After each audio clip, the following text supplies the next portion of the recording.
What's happening, everyone? There's a reason why I really like Pepe, and it's a very simple reason. It's because I love the project manager, or basically the one who created the coin, is very popular on Twitter, and he's the one who people donated to YouGotNothing.Ethereum, and that's why Pepe is gonna be strong. That's why it has a big community. This guy has a lot of Twitter followers, has a lot of user base. And that's what people love to see. In the markets, they love to see a community because community means people will buy. And that's why Pepe ain't leaving. That's why Pepe is staying around. This is one advantage Pepe has over Shiba Inu. So Shiba Inu 2021, it had a lot of like these people backing SHIB, really. It had a lot of people backing SHIB. A lot of people that were really interested about SHIB. Like we had Kai Green, I think it was his name.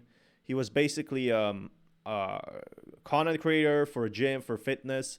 And he had a very fun time with Shiba Inu. He had a very good time. And we had like all these content creators in Shiba Inu in 2021. We got a ton of views. The prices were going up. And suddenly all these content creators either wanted a hostile like takeover from what Satoshi said. And this is the real thing right now. Is what I'm seeing is that Pepe has the advantage that SHIB lost in 2022 when a lot of these content creators left. And that is that we have like a leader. They have like a community cult leader. And the same thing we saw with Hex. And it's not necessarily a bad thing. I have different opinions about Hex overall. But the big difference here is, very simply put, what we are seeing right now is it's nothing in comparison to what's going on with Pepe. So Pepe does have a lot of potential, and there's a lot of good chances overall everywhere. So that being said, let's talk about what will happen next with Pepe. Now, Pepe, the issue with Pepe is they have a Pond X. I remember they had a Pond X. Its market cap is 90, which I think it's fairly priced. Now, there's two issues with Pepe. The first one is that every project has the same issue, is actually getting more holders. How will Pepe get more holders? Now, that's a big problem I saw with Pepe over the long run. I think a lot of people don't realize that this could be slightly problematic for the project itself, because we haven't really seen like this influx of holders like we did with Bonk, for example, because Bonk has a backing of Solana. This is on the Ethereum blockchain, and this is the big difference behind it. And the reason why I think crypto is really gonna improve in the long run is because what we are seeing right now is Pepe holding strong, and it held strong. And the reason why I also believe Pepe, another reason, is because 2022 it gave a glimpse of rally. Like, look at this. This was the bear markets, guys. This was the literal bear markets, and Pepe was the talk of the town, reigniting meme coins. This is not normal behavior in the crypto markets. This is absolutely incredible, right? And that's exactly what I want to see with Pepe overall. It's exactly what I like to see with crypto projects. I want to see more of that, actually. Like crypto projects doing great, doing well. And I'm honestly very, very excited to see more of projects like that. In my honest opinion, there's so much more potential for Pepe. They had a Pond X. I think they have just the one developer, but there's actually a huge community behind Pepe, and a lot of people have been telling me that because it's like a spark of hope. I'll keep you guys updated though, with more news and more details on if Pepe is going up or down. Until next time, peace everyone.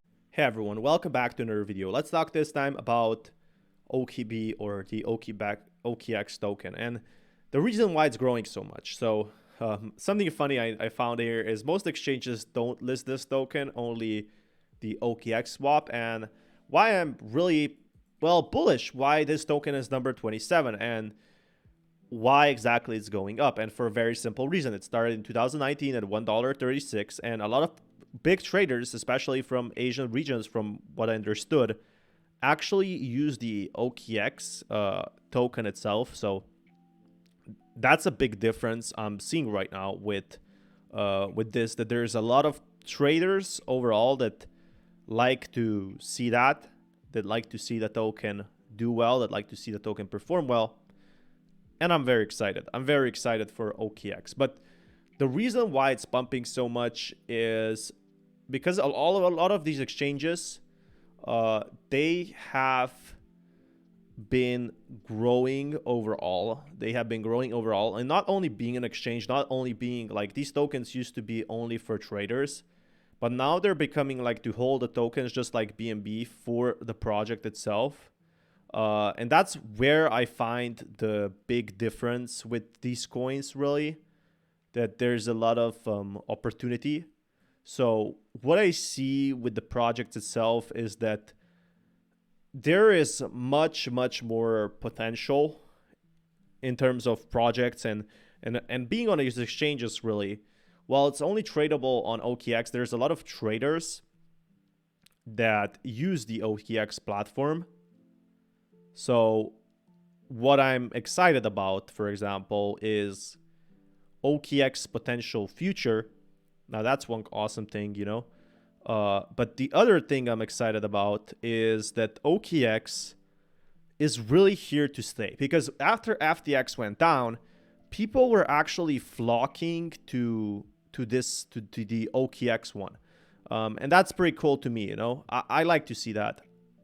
I like to see that they went ahead and say, okay, what can we do better than OKX? What can we do better than FTX? And that's why the prices are going up, because it's becoming one of these like Binance. You know, they have been here for 5 years, and 5 years in crypto is a lot. It means they survived all the bear markets, really. And if they survived all these bear markets, that's a good thing. That's an exciting thing. And that's why OKX is probably in number 24 spot. The thing it's missing is probably like a die-hard community like BNB. BNB has a really die-hard community. And that's where I feel like that OKX is really lacking. But it seems like it's not lacking in price and investors. So like the traders that buy the token, that have to buy the token, have to buy it at a very expensive price. But so be it. You know, like OKX token used to be a lot cheaper. It's a lot more expensive now. It's how the crypto markets work. And it's all fun and games, basically. That's the big difference I'm seeing with these markets. But I'm also gonna keep you guys updated with more news about that overall on this channel. So if you guys want to be kept up to date, subscribe for more content like this. And I'll keep you guys up to date, tell you around how everything is going and what can be improved. So yeah, OKX, is it a good price right now? I'm not sure. If it's a bad price, doesn't seem like it. I feel like a lot of people will use OKX in the future, like OKB coin, OKX, because it's not, as I said, not only for making money, it's also for, well, basically trading. It's also for these different launchpad projects they have. It's for the NFT projects they have. So they're making NFT projects, and it really adds up. So this is Google Trends. Crypto markets are back. I'll keep you guys up to date. Until next time, peace out. Chainlink has a massive potential, and it's very simply put because of one simple thing. Or, well, maybe multiple, because they have a strong team behind it. And Chainlink was really the talk of the town back in 2019, and it was growing up, and it's now having a lot of competition. But seems like it's taking the competition as a piece of cake, really. That's the big difference I see with Chainlink. It's exciting. That's all I can say about it. I do think it has major potential in the near future. I think Chainlink is just getting started in a sense. It's not going anywhere, and that's why it's rallying. They do have some major partnerships, and they're solving some big problems in the real world, and that's why also Chainlink is rising up. So the reason why Chainlink is rising up is not just because, wow, it's a token, wow, let's go, right? But because also it has tons of utility. So I do remember some of the utility being very it's very hard to explain in on the blockchain sense. They're solving a lot of different type of problems, really. So this is what everybody wanted to see. And what I'm really excited for is, where will Chainlink be in the near future? And where will it go in the possible past? So the bull run is just getting started, guys. It's just getting started, and I'm not too worried about it, and that's a good thing. That's really a good thing about this market right now, that it's like really gonna do better, and that's why everyone is so hopeful. That's why everyone is so hopeful right now, because everybody expects the markets to actually improve, to actually be more productive, really. I feel like the markets have been on a downturn lately, and Chainlink couldn't really rise. It had utility, but it didn't really have much to show. So now that the people are coming back, it's $20, $40, $30 at its peak. So I think Chainlink is fairly priced at like $25. So almost at its peak. It's like right now about $35, $39. So $25, I would say right now this bull run is definitely going to be a no-brainer for Chainlink, especially with what they're solving. They are also doing some staking. I know they have a lot more competition in 2019, but the prices also go up. They also have like a lot more investors, I guess, than 2019. So that's a big difference I'm seeing right now. And I'm excited. Are you excited? Because there's a lot of potential for Chainlink in the near future.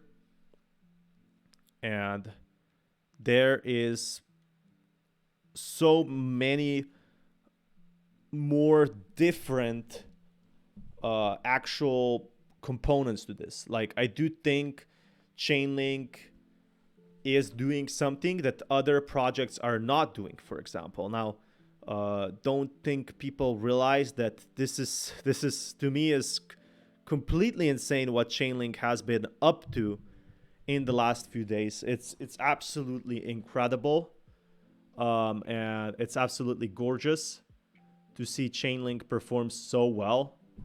But this is pretty normal. It's pretty normal in such markets. So until next time, peace, everyone.